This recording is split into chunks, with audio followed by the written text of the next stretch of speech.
భవిష్యత్తు మాత్రం ఈవీలదే, ఈవీ రాజ్యమే.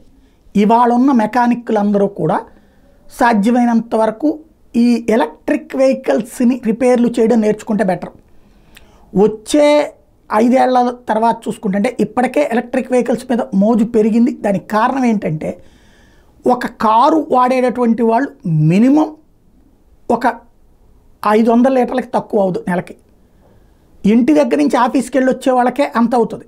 అదే ఇక ఆ పైన అయితే 1000 లీటర్లే అవుతుంది. ఇవాళ లీటర్ వచ్చేటప్పటికి 100కి తక్కువ లేదు కదా, డీజిలే 100 దగ్గర ఉంది. ఇక పెట్రోలు 125, 120, 110, 115 ఆ రేంజ్లో ఉంటుండే. ఇంత పెట్టుకుని డబ్బులు తగలేసుకునే కంటే ఎలక్ట్రిక్ వెహికల్ అయితే కొంచెం రేట్ ఎక్కువ ఉంది, కానీ ఎక్కువ దాంతో మొత్తం మీద కలిపితే ఎక్కువ దూరం తక్కువ రేటుతో ప్రయాణించవచ్చు. 1 కిలోమీటర్కి ₹1, ₹2 ఆ రేంజ్లో పడుతుంది ఎలక్ట్రిక్ వెహికల్ అయితే. అందుకనే ఆటో వాళ్ళు కూడా ఎలక్ట్రిక్ వెహికల్స్ మీదకి వెళ్ళిపోతున్నారు. కాశీ లాంటి చోట్ల అయితే మ్యాక్సిమం ఎలక్ట్రిక్ ఇవే ఉన్నాయి.